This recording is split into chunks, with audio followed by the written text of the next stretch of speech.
This is the 50 Alaskan, one of the largest calibers ever chambered in the Encore. And today we're going to show you just how powerful it is.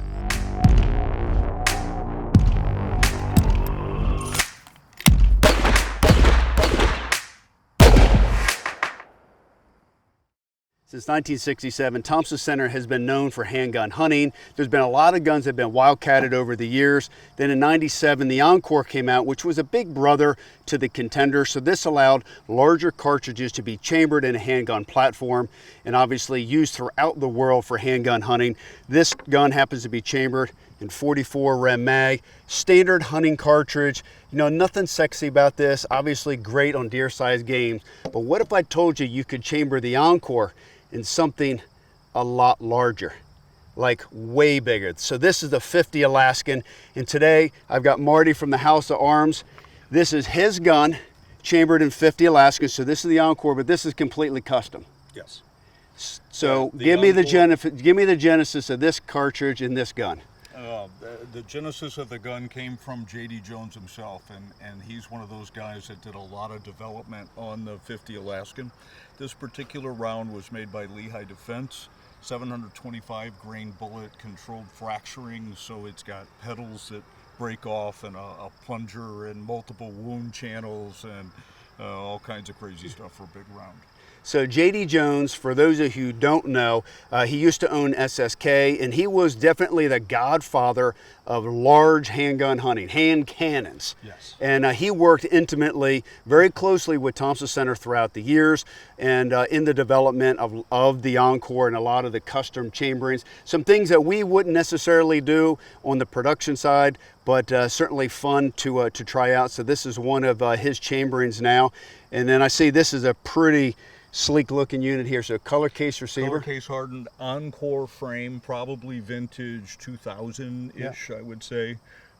Crusher grip, which I prefer because of recoil reduction, and it just makes me steadier as a shooter. It's an SSK barrel with their, what I just call a Mongo break. So today what we're going to start with is we're going to take a standard 44 Rem mag right here, just get this sighted in, take a couple shots, show you what the recoil was like just on a traditional handgun hunting round, and then we're going to step it up to the 50 Alaskan.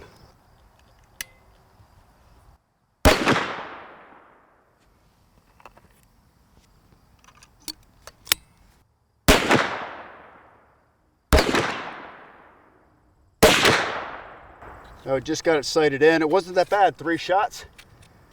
And now we're ready to do an accuracy test here.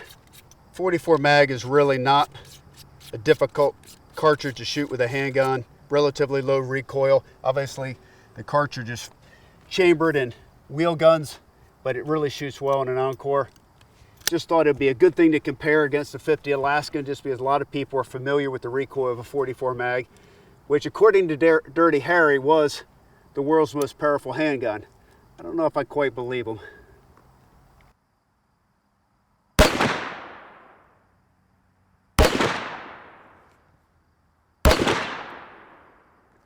All right, let's see how we did. Now, I'm not the world's greatest handgun shooter, I will tell you that. I think I'd rather shoot a bow at this distance than a handgun, but I think I did okay. Well, it's better to be lucky than good.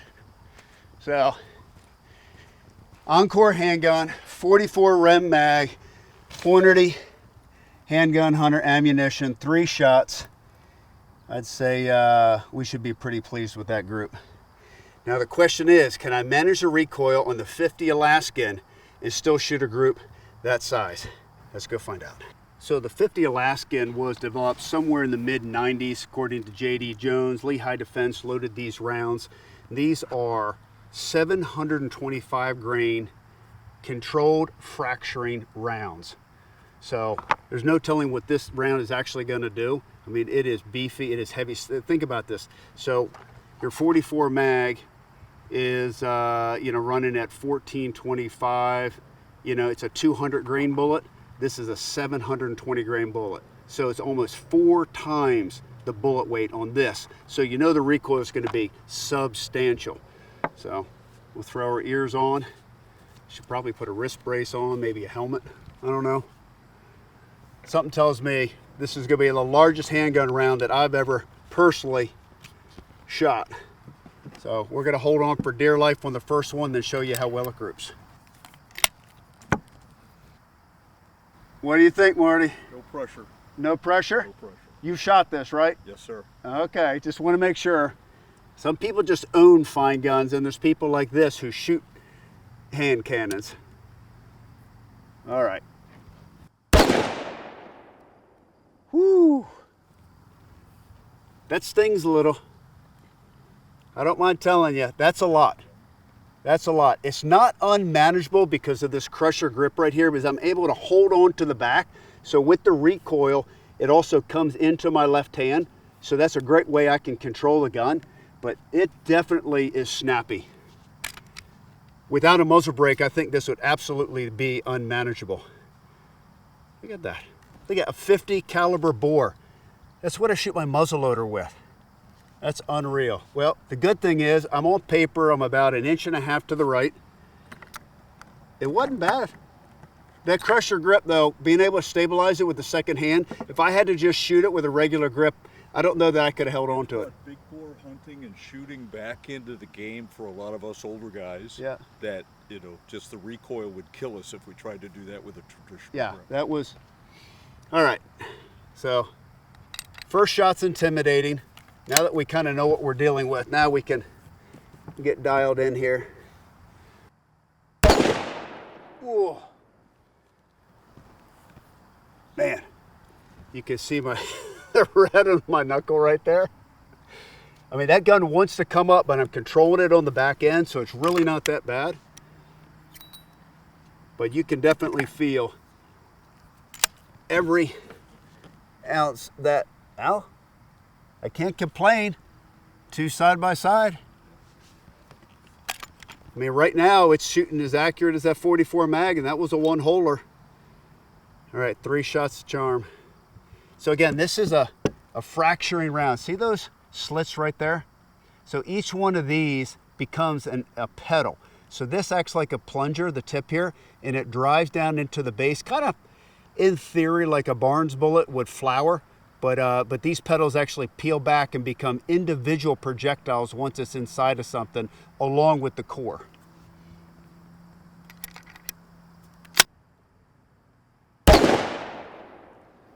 I felt a lot better with the control of the gun. After 3 rounds, you definitely learn how the gun's gonna recoil. You learn to appreciate the crusher grip and how to control this. And I'm gonna go down and look at the group, but it looks like it's darn near one hole. Handgun hunting was really big in the 80s, in the 90s.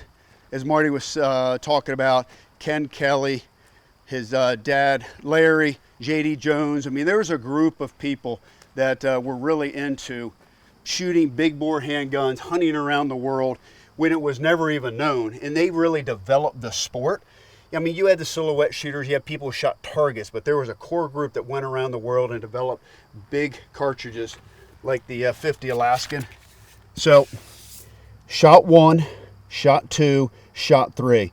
This was absolutely me. So there's no doubt that I could put all 3 of these shots touching, because I finally figured out how to hold the gun and manage the recoil. When you're shooting something that's 725 grains, it is a lot to hold on to. So a lot of it, there is technique, there is form. Obviously I'm shooting off of a rest, but I mean, so here's your 44 mag, but again, I'm used to shooting this gun. I'm used to the recoil, understand how to manage it, but I mean, I'll take that. I mean, right there, I mean, that's sub-inch right there.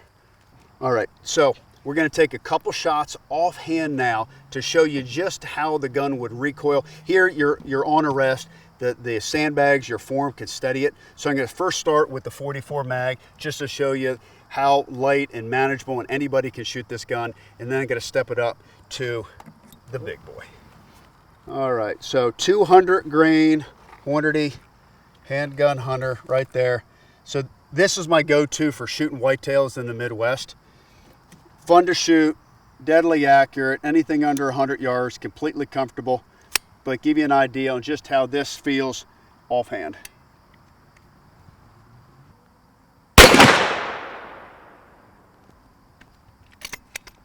See, easy to manage, light recoil, not a problem. Obviously you have the rubber grips in here that absorbs a lot of recoil. This is only a 10-inch barrel. It doesn't have a muzzle brake on it. It really doesn't need it for something that is small as a 44 mag. But when you step it up to a large caliber like this, you definitely need a muzzle brake. And it doesn't matter whether you have a rifle or a handgun, having something here that controls the muzzle jump, takes some of the recoil out, and obviously takes the sting out of your hand. So this is really a system, right? Because you've got the muzzle brake, you've got a heavier profile barrel, obviously you got a heavier forend, the crusher grip. All of this is designed to manage around that 725 grains. Now comes the head game. You know what this recoil is going to be. Now the question is can I focus my mind to keep it on the target? I just want to make sure I don't drop the gun. This gun is too pretty to get a scratch on it. All right, here we go. Not bad. I was shot a little bit lower. I'm on target. Certainly would have hit something, but it's a lot different shooting offhand where I can't use the back of this to brace. But the form that Marty was showing me here of actually you take your thumb and you wrap it over this grip here like that. So when you wrap it over, then I can wrap my hands around like this. So basically I create this brace so I can use my body structure to hold that on target as I squeeze it. So the fact that I shot within 4 inches of the other 3 shots at the same distance, and I didn't break my wrist, I didn't drop the gun, I consider that a win. Now let's go blow something up. Let's see how we shoot now. Let's see how this performs on our water bottle. So the group was maybe 1.5 inches to the right, so I'm going to give it a little bit to the left on this shot. Height's perfect.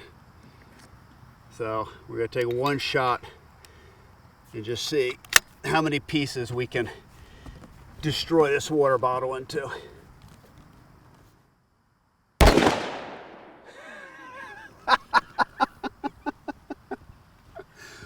That is a shower of water. It just went right into the backstop. It just destroyed the water bottle, but also blew the target off the back of the face there. So let's go pick up the pieces and show you. That's impressive. You know, the more you shoot it, the more you get used to the recoil. And I'm not intimidated right now. And it's actually fun. You wouldn't think shooting something that weighs 725 grains, something that you literally could shoot anything on the planet worth, would be fun, but having a hand cannon, there's something to that. So kudos to J.D. Jones and the other pioneers in these big cartridge handguns. They have created something so fun to shoot. So the bullet did not even expand. So obviously I center punched it right there. Doesn't get any better than that. Blew out the back end, but this bullet is designed to fragment. It's designed more like an anti-tank personnel piece, something that it takes a lot of force, steel or big body, big flesh to blow up. But it certainly did the deal there, and just supremely accurate. I mean, you couldn't have placed that shot any better than that. Now that we've shot the 50 Alaskan through the water, we know it's sighted in perfectly. We're gonna go run another shell through ballistics gelatin. Now I have no idea how much this is gonna penetrate, so we put 3 gel blocks together, but this is 725 grains. Let's check it out. Well, you hit the gel block. That's tough to tell with all the recoil in that handgun. I'll be honest with you, just holding on to it, I completely lost the recoil in that, so I have no idea where I hit. It did turn the gel block, so let's see if we center punched it. So you can see, oh, check that out. Look at that. So remember we were talking about how this is a fragmentation round. So you can see one blade came off, another pedal came off, that came off. Look straight down. Perfect, perfect. Like all the pedals came off exactly like you would imagine. This one actually exited the block. That is wild. Okay, we got some, there it is, right there. Almost through the second block. So that's just the projectile right there. That is crazy.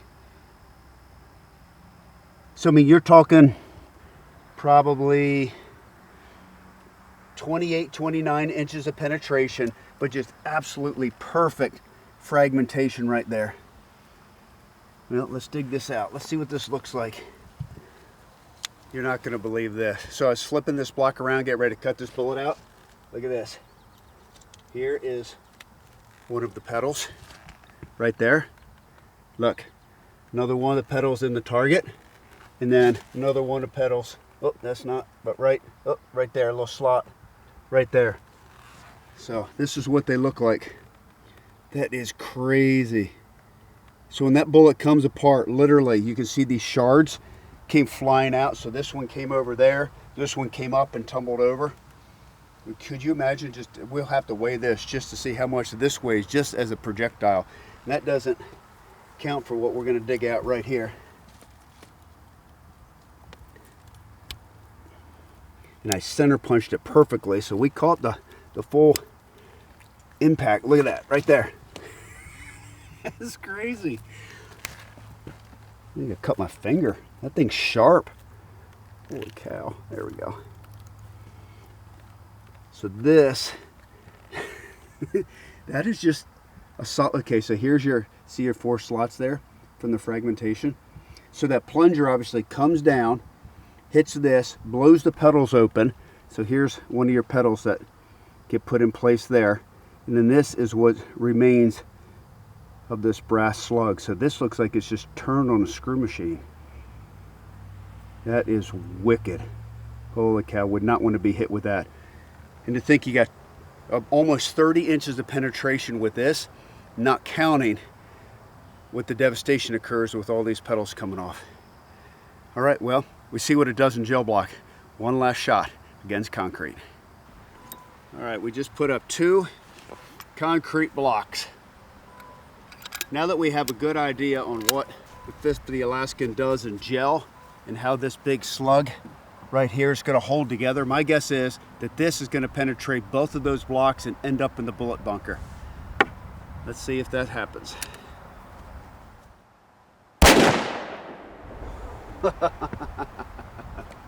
It didn't go through 2 blocks, but it devastated the first block. Let's see if we can't find the slug somewhere. Total devastation on that first cinder block. Not really much of a mark on the second block, considering it weighs so much, but you can see what it did to the first block. It just annihilated it, blew it into chunks and chunks. All right, check that out. So of course, when this collided with the concrete, you didn't have any soft tissue, anything to peel these petals back. So it ripped 2 of the petals off. 2 are kind of in place, so it gives you an idea of the concept of the bullet. This is really meant to penetrate into something softer and not hit something that's hard like concrete or steel, or what have you. So it's meant to go in, rip the petals off, and then continue the penetration. So what happened was this came into the cinder blocks, and 2 of the petals peeled off, 2 didn't, and it veered and literally just landed right here in the gravel. That is pretty wicked. So that's the result of the 50 Alaskan against concrete.